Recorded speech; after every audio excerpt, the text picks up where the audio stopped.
La lanura era un mar de barro rezico y polvo rojizo que se extendía hasta donde alcanzaba la vista, interrumpido solo por el esqueleto oxidado de maquinaria agrícola y el perímetro alambrado del puesto fronterizo. El aire, quieto y pesado, olía a tierra caliente y diesel. Ali, en una silla de plástico desportilada, junto a la caseta de vigilancia, estaba el anciano. Todos lo llamaban Don Eliseo, aunque nadie recordaba su apellido real. Era una paisa más del mobiliario del olvido, un vigilante voluntario de un puesto que había perdido su importancia décadas atrás, cuando la carretera principal desvió su rumbo 20 kilómetros al sur. Ese día, como todos, un convoy de 3 vehículos todoterreno, cubiertos de una costra de polvo del mismo color que la tierra, se detuvo ante la barrera levantada. Eran ingenieros de una ONG internacional, jóvenes con tablitas y chalecos linos de bolsillos, que revisaban poses en comunidades aisladas. El oficial a cargo, un capitán de nombre Rojas, de bigot recortado y gesto impatient, bajo del primer vehículo para firmar el registro. Don Eliseo observaba, sus ojos azules, deslavados como el cielo al mediodía, seguían cada movimiento con una intensidad que desentonaba con su postura encorvada. Mientras Rojas hablaba por radio, uno de los jóvenes ingenieros, un mexicano llamado Pablo, se acercó al anciano por curiosidad. Buenos días, señor. ¿Siempre está aquí? Don Eliseo asintió lentamente, sin apartar la vista del convoy. Alguien debe recordar los caminos. Dijo, su voz un susurro espero. Pablo siguió su mirada. ¿Observa algo en particular? El anciano extendió una mano temblorosa. No hacia los vehículos, sino hacia el horizonte. Hacia una ligera depresión del terreno casi imperceptible. El indicativo murmuró. Está mal. El tercer vehículo. Su ángulo de aproximación al cruce de los caminos de tierra. Hace 500 metros. No es el de un equipo de poses. Es el de una patrulla de reconocimiento ligero. Con carga asimétrica en el portaequipajes trasero derecho. Pablo parpadeó, confundido. Miró los todoterrenos, idénticos en su suciedad. No vea ninguna asimetría, ningún ángulo peculiar. El capitán Rojas, que había terminado su comunicación, escuchó la última parte. Una sonrisa burlona se dibujó en sus labios. Intercambió una mirada con su sargento. Reconocimiento ligero, dice Don Eliseo. Estos muchachos apenas saben cambiar una rueda. Una recitada bajo de los otros soldados en la caseta. Pablo sintió un rubor de vergüenza ajena. El anciano, sin embargo, no es inmudo. Sus ojos se clavaron en el capitán. Usted fue blindado, capitán. Caballería mecanizada. Su modo de apoyar el peso en el pie izquierdo, el rose característico en el muslo derecho del pantalón, donde rozaba la escotilla del vehículo. Pero esto, sonalo de nuevo hacia la nada. Esto es infantería de movilidad especial. Patrulla fantasma. Patrones de aproximación y ocultamiento. Usted no los ve porque no lo encierran a mirar. El silencio que siguió fue incómodo, cargado de un calor súbito. La sonrisa de Rojas se congeló. ¿Cómo sabía eso de su servicio en blindados? Era cierto. Pero lo otro, eran fantasias de un viejo achacoso que había visto demasiados sols. Con todo respeto, Don Eliseo, dijo Rojas, forzando un tono jovial. Hace 40 años que no hay fantasmas por aquí. Tom, firme el registro y dejemos pasar a estos hombres, que tienen trabajo. Mientras el anciano, con mano trémula pero letra sorprendentemente firme, anotaba algo en el libro gastado. El ambiente se relajó. Los ingenieros volvieron a sus vehículos. Pablo con una última mirada de lástima hacia la figura solitaria. Rojas le dio una palmada condescendiente en el hombro al anciano. Descanse, veterano. No se preocupe por fantasmas. Fue en ese momento, cuando el capitán ya se giraba para irse, cuando el convoy se ponía en marcha, cuando la burla flotaba en el aire como el polvo, que Don Eliseo habló de nuevo. No alzó la voz. La lanzó como un dardo, claro y fría, cortando el murmullo del motor. Phoenix 1. Las palabras impactaron en la espalda del capitán Rojas con la fuerza de una descarga eléctrica. Se detuvo en seco. Todo su cuerpo ese tenso, como si un cable de acero ese hubiera estirado en su interior. Lentamente, muy lentamente, ese giro. Su rostro había perdido todo color. Toda traza de burla o impaciencia. Era una máscara de estupor y de algo más profundo. Un respeto visceral y antiguo. Y entonces, frente al anciano senador, en su silla desportilada, bajo el sol implacable de la llanura olvidada, el capitán Rojas, oficial al mando del puesto fronterizo, enderezó la espalda hasta quedar rígido como un post. Levo su mano derecha a la sien, con una precisión mecánica, en un saludo militar impecable, solemne. Los dos soldados en la guerrilla, sin entender nada pero contagiados por la transformación fulminante de su superior, hicieron lo mismo. Sus gestos torpes pero sinceros. Los todoterrenos se alegraron, levantando una nube de polvo que ocultó la escena. Pablo, desde la ventanilla trasera, vio la silueta del anciano, ahora con tres soldados inmóviles frente a él, saludándolo como un general. Y no supo por qué, pero un escalofrío le recorrió la espalda, a pesar del calor de 40 grados.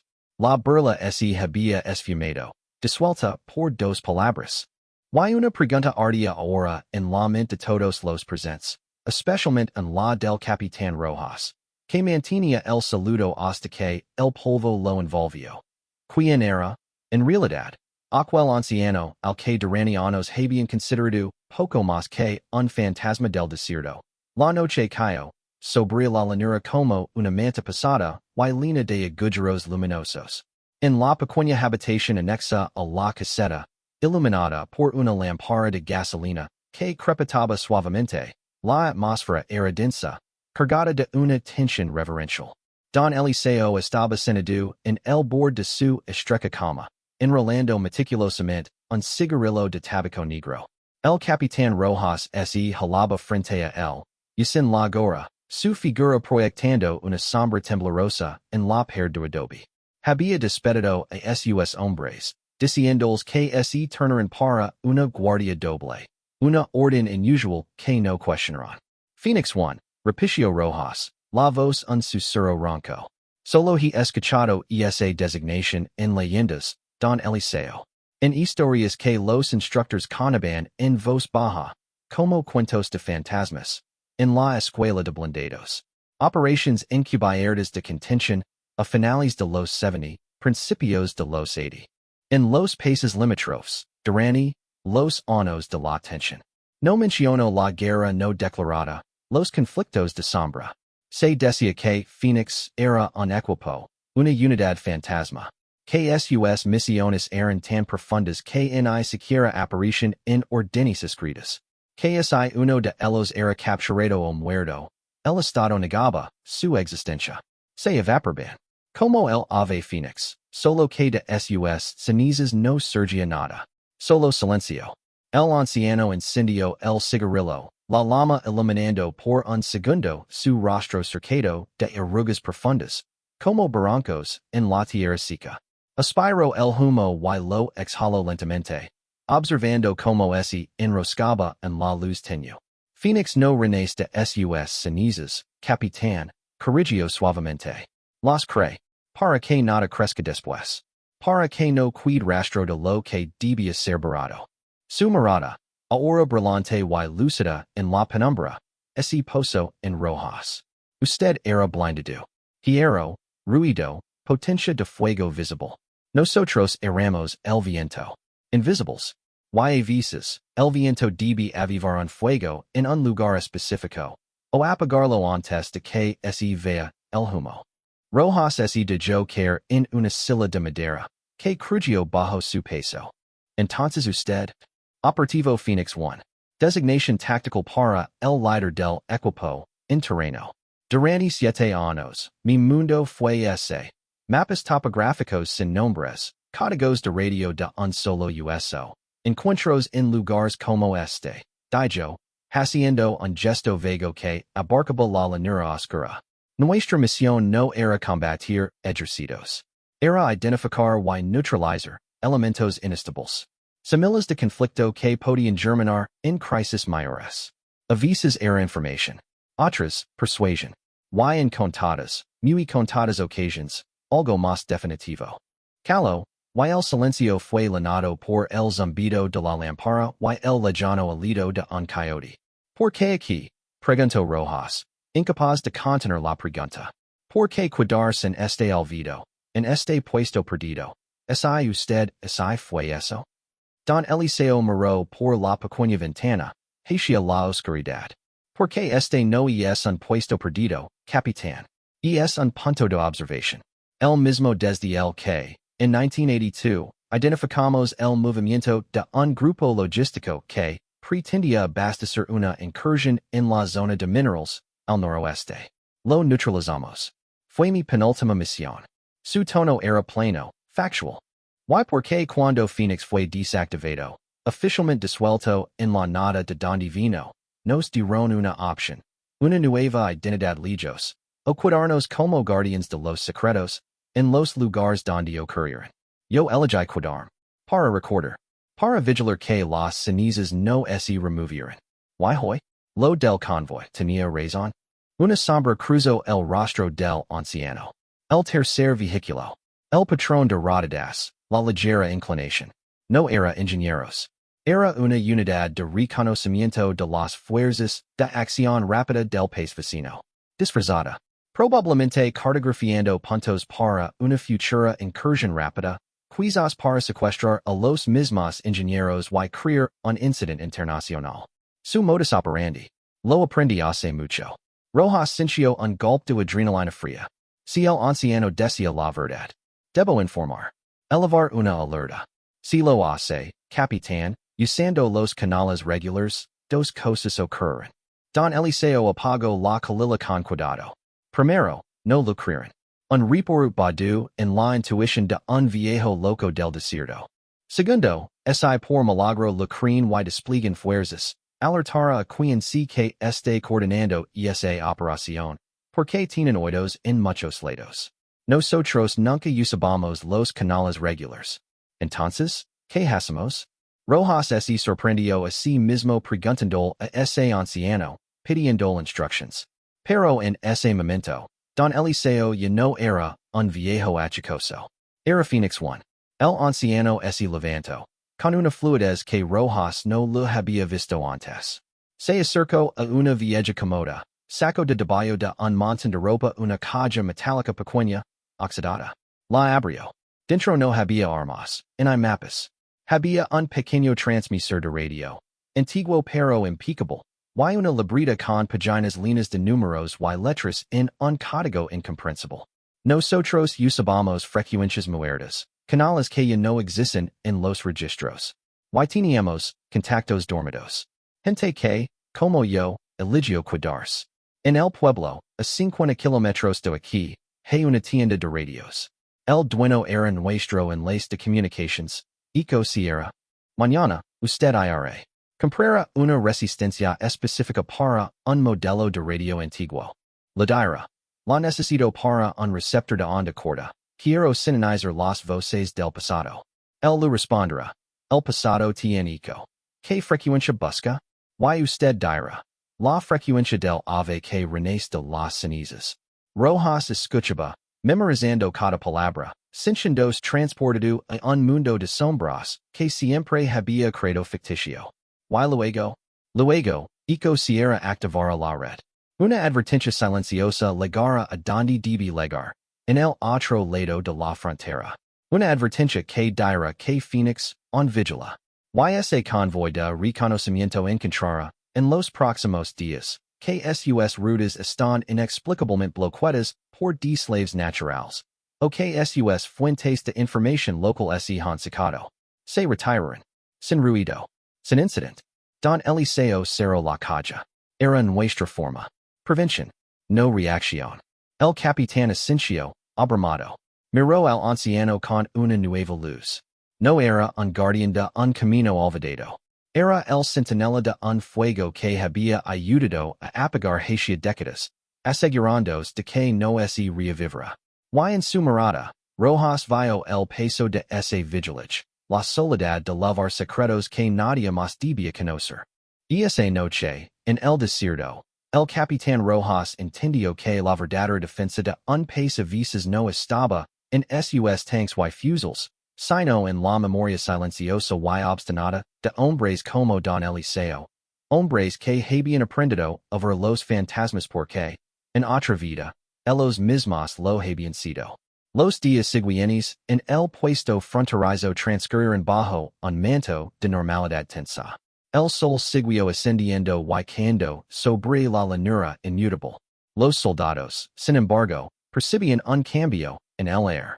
El capitán Rojas estaba ausente, ensimismado, y trataba a Don Eliseo con una deferencia que rayaba en lo ceremonial. El anciano, por su parte, había retomado su rutina de silencio y observación, pero ahora su presencia ya no pasaba desapercibida. Los mismos hombres que antes se reían de él, ahora bajaban la voz cuando pasaba a su lado, intrigados y un poco intimidados por el misterio que envolvía al viejo. Rojas había hecho el viaje al pueblo. La tienda de radios era un lugar polvoriento, lleno de transistors viejos y tubos de vacío. El dueño, un hombre calvo y de manos manchadas de soldadura llamado Emilio, no mostró la más mínima emoción cuando el capitán pronunció la frase clave. Solo asintió, con ojos que de pronto parecieron mucho más jóvenes que el resto de su rostro. Hacía mucho que no escuchaba esa frecuencia, murmuró, mientras buscaba una resistencia en un cajón. El aire está lleno de ruido ahora, pero algunas señales perderán. Lo entregó el componente y una hoja de papel de plata. Las instrucciones para sinonizar correctamente. Buena suerte, capitán. Las instrucciones detallan un procedimiento para modificar un radio militar común y acceder a una banda de frecuencia ultra baja, casi en desuso. Esa noche, Rojas, en la privacidad de su oficina, siguió los pasos. La estática llenó la habitación, y luego, débil pero clara, una voz codificada comenzó a recitar una serie de números. No era español. Era un código fonético antiguo. Rojas, que conoce lo básico, logró descifrar el mensaje principal. Alfa Zulu se retira. Repito, Alfa Zulu se retira. Sin contacto. Sin incident. Vigilancia prueba reiniciada. Era la confirmación. La red fantasma on funcionaba. La advertencia de Phoenix, one había sido transmitido y había surtido efecto. La supuesta unidad de reconocimiento se había retirado. Don Eliseo tenía razón en todo. Al día siguiente, Rojas se acercó al anciano en su puesto de observación. Funcionó, dijo simplemente. Se retiraron. Don Eliseo asintió, como si ya lo supiera. Las cenizas se incineraron. Por ahora. Luego, miró a Rojas directamente. Pero esto no termina aquí, capitán. Usted ha visto detrás del telón. Ha usado la red. Eso lo cambia. Y cambia el equilibrio. Que Decker? Que los que movieron a Alfa Zulu ahora saben, o al menos sospechan, que la vieja guardia on respira. Pueden intentar de nuevo, de otra forma. O pueden intentar silenciar al vigilante. Su tono era sereno, pero sus palabras tenían el filo del acero. Mi tiempo aquí, como estoy, puede estar llegando a su fin. Rojas sintió un puño de hielo apretarse en su estómago. No permitir que le pase nada. Puedo pedir refuerzos, puedo. Refuerzos regulares atraerían más atención. Sería como encender un faro. Don Eliseo sacó de su bolsillo la libreta de códigos. Hey un último protocolo, capitán. Para cuando el activo. Yo, está comprometido o en riesgo de ser descubierto. Se llama, traslado a la sombra. Implica la extracción del activo y su reubicación en una nueva identidad, lejos. Pero para activarlo, se necesita la autorización de dos miembros vivos de la unidad Phoenix, o de un oficial de enlace con clearance máximo. Rojas lo miró, comprendiendo la enormidad de lo que se avecinaba. Usted quiere activarlo. Y es la opción lógica. Yo soy un punto débil ahora. Si me quedo, tarde o temprano, alguien vendrá a buscar respuestas. ¿Y puedo resistir? pero no puedo garantizar que los secretos que guardo, los nombres, los métodos, las operations integradas, permanezcan inherentes. Es mi deber protegerlos, incluso de mí mismo. ¿Y que necesita de mí? Usted es un capitán del ejército. Tiene acceso a canales, aunque son regulars. Necesito que envíe un mensaje. A este número de fax, en el Ministerio de Defensa. Anoto un número, en un papel. El mensaje debe decir solo esto. Phoenix solicita nido nuevo. Código de verificación. Raptor, 7-9-0-2-1 foot. Rojas tomo el papel. La tinta parecía arder en SUSD2. Y luego? Luego esperar. Y confiar. En los próximos días, si el protocolo es autorizado, vendrá alguien. No un ejército. Una persona. Un limpiador. Se hará cargo. Yo desaparecer de aquí. Y usted, capitán, deberá olvidar. O finger que olvida. La mirada del anciano era firme, pero Rojas detectó, por primera vez, un destello de fatiga infinita, de angelo por un descanso que nunca había legado.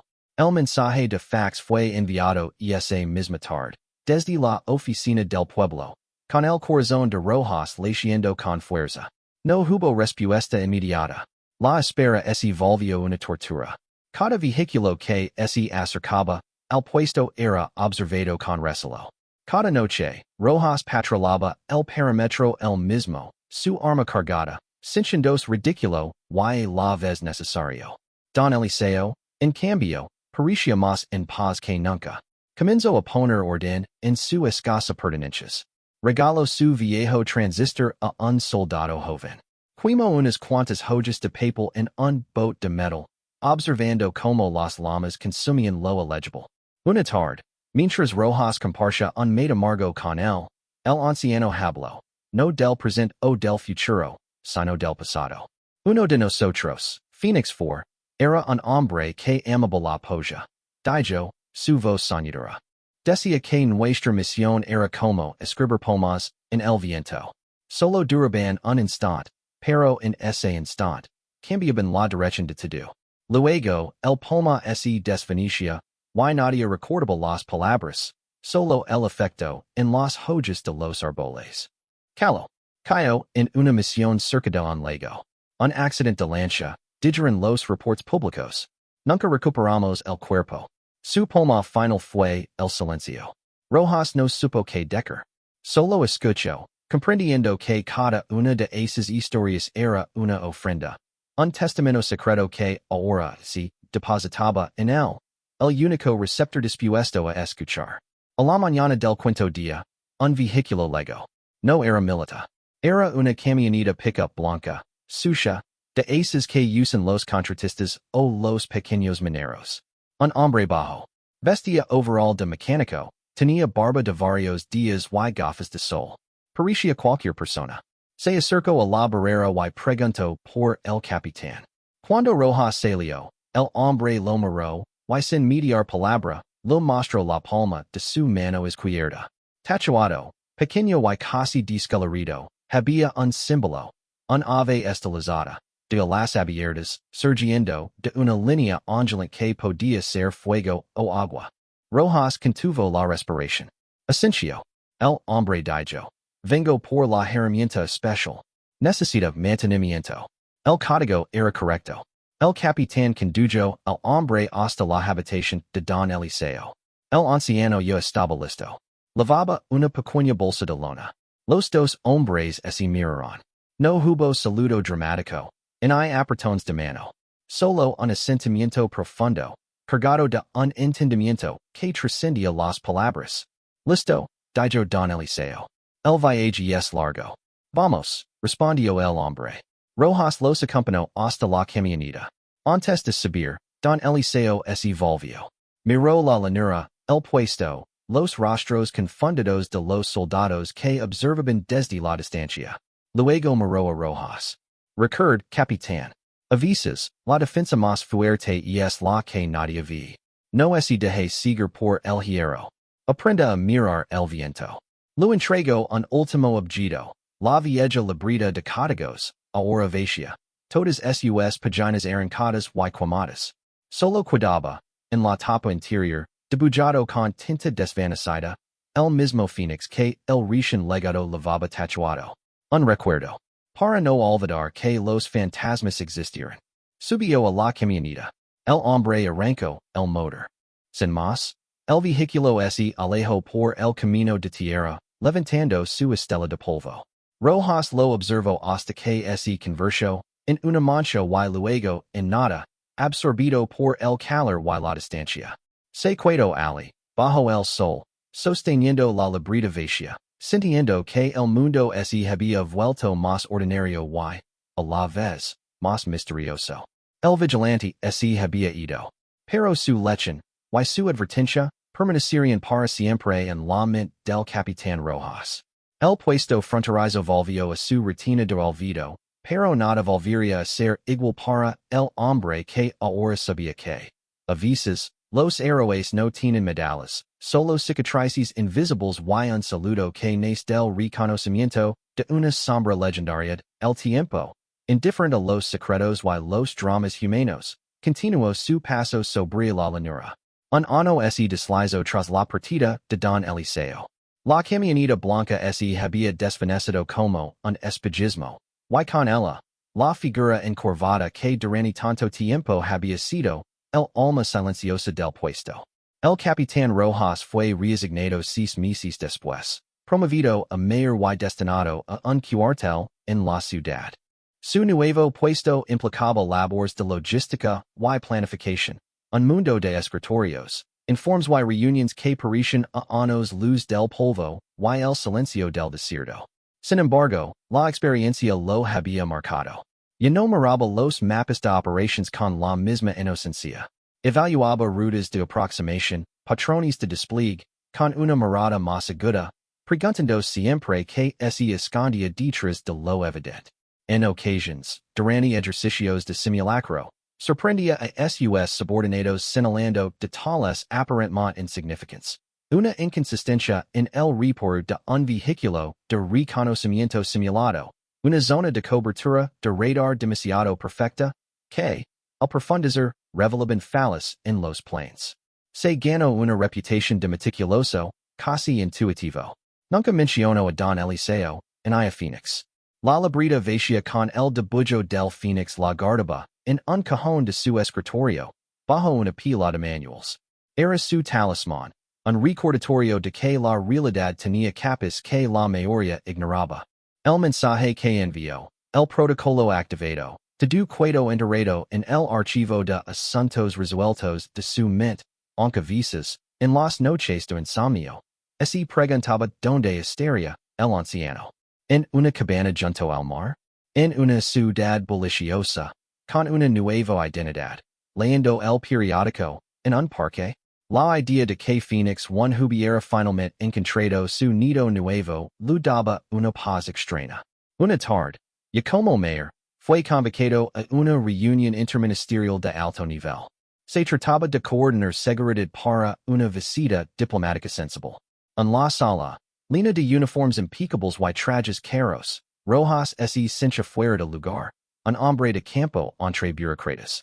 La reunión se alargaba en discusiones sobre protocolo, valas de seguridad y despliegue de fuerzas especiales visibles. Fue entonces cuando un civil, senador en un rincón y que hasta el momento no había hablado, tomó la palabra. Era un hombre de edad indefinida, quizás 60, quizás 70, vestido con un traje gris discreto. Tenía el rostro anodino, el tipo de persona que uno olvida 5 minutos después de verla.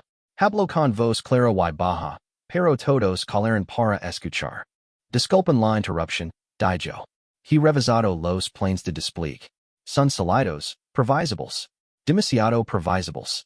La ruta principal, el puente sobre el río seco, es un cuello de botella obvio. Los equipos de contramedidas electrónicas estaban concentrados allí, y en el perímetro del palacio. Pero hay un punto ciego. Todos lo miraron, algunos con desdén, otros con curiosidad. El civil señaló un punto en el mapa de la ciudad proyectado en la pantalla. La antigua estación de bombeo de agua, aquí. Está fuera del perímetro de seguridad oficial, pero desde su torre de enfriamiento, abandonada, se tiene una línea de visión directa, y despejada hacia la terraza del hotel, donde habrá el cóctel de bienvenida. Cualquier artefacto de intercepción de señales, o incluso un artefacto de precisión de largo alcance monado ali, no sería detectado por los escaneros de ruta. Es un ángulo muerto clásico. De los que usaban hace tiempo, unidades que priorizaban la invisibilidad sobre la fuerza. Un general de la policía frunció el seno. Esa torre está en una zona industrial abandonada. Cerrada con candado. No hay acceso. El acceso, dijo el civil con paciencia, no es por la puerta. Es por los túneles de mantenimiento de la red de agua, que desembocan a dos manzanas de alley. Un equipo de dos personas, con equipo ligero, podría establecer un puesto de observación o más en menos de 20 minutos, aprovechando la cobertura de la noche anterior al evento. La sala quedó en silencio. El argumento era lógico, pero surgía de la nada. Rojas, sin embargo, sintió un extraño hormigueo en la nuca. La forma de analizar, de ver más allá de lo obvio, de pensar en ángulos y accesos no convencionales, lo razonaba de manera poderosa. Observó al hombre con más atención. Sus manos, quietas sobre la mesa. Su postura, relajada pero alerta. Y entonces, el hombre giró ligeramente la cabeza y por un instante, sus miradas se cruzaron. Los ojos del civil eran de un gris acero, tranquilos, impenetrables. No hubo reconocimiento, en guino, nada. Pero en ese instante, Rojas lo supo. No era don Eliseo, por supuesto. Pero era de la misma estirpe. Un limpiador, un planificador de sombras, un heredero del legado de Phoenix. Estaba ali, integrado en el sistema de otra manera, asegurándose de que los puntos ciegos no lo fueran. La reunión continuó, y la sugerencia del civil fue tomada en cuenta, aunque con escepticismo. Se decidió desplegar un equipo de reconocimiento no anunciado en la vieja estación de bombeo. Después, al salir de la sala, Rojas intentó acercarse al hombre, pero este se había disuelto entre la multitud, desapareciendo tan eficientemente como había aparecido. Esa noche, de vuelta en su oficina, Rojas abrió el cajón y tomó la libreta vacía. La abrió en la página con el dibujo del Phoenix. Sonrió, un gesto amargo y la vez esperanzado. Don Eliseo tenía razón. No se trataba de individuos, sino de un principio, de una forma de ver y de proteger. El Avenue Phoenix era un mito, pero su esencia, la destrucción para evitar un mal mayor. El renacer en el anonimato, seguía viva, adaptada a los nuevos tiempos, encarnada en hombres anónimos en salas de reuniones, asegurándose de que los fantasmas del pasado no encontraran eco en las vulnerabilidades del presente. A la semana siguiente, el operativo de seguridad fue un éxito total. Durante el reconocimiento en la estación de bombeo, el equipo encontró señales de que el lugar había sido inspeccionado recientemente, aunque no había nadie allí. No se supo más. El incidente, SIES que lo hubo, fue prevenido. En el parte oficial, se atribuyó el hallazgo a la exhaustiva planificación y previsión del comité. Rojas supo la verdad. Paran los meses. Una tarde, recibió un paquete anónimo en su oficina. No tenía remitente. Dentro, no había nota, en el mensaje. Solo un objeto, una brújula antigua, de Latin, del tipo que usan los topógrafos. Era robusta, funcional. Al examinarla, Rojas encontró una inscripción pequeña, casi microscópica, grabada en el borde interior de la tapa. Decía, para el que aprendió a mirar el viento. La dirección importa menos que la vigilancia. Un amigo de un fantasma. Rojas cerró la brújula y la sostuvo en su mano, sintiendo su peso sólido, real. La colocó sobre su escritorio, a la vista. Y no necesitaba la libreta vacía. Tenía un nuevo símbolo, uno que señalaba no hacia el pasado, sino hacia el horizonte. Don Eliseo, Phoenix 1, se había convertido en leyenda para él, pero su legado, su advertencia silenciosa, seguía viva. Y ahora, Rojas, el otro capitán Bullen del puesto fronterizo, se había convertido, a su manera, en un nuevo tipo de centinela. Uno que, desde su escritorio, con una brújula antigua como testigo, recordaría siempre que a veces, la defensa más poderosa es la que se ejerce en la sombra, guiada por las lecciones de aquellos a los que, una vez, les rio por ver indicativos donde los demás solo ven polvo y locura. El círculo, de alguna manera, se había cerrado. Y el desierto, en algún lugar, seguía guardando sus secretos, vigilado por el eco de un saludo y dos palabras que cambiaron todo. Phoenix 1.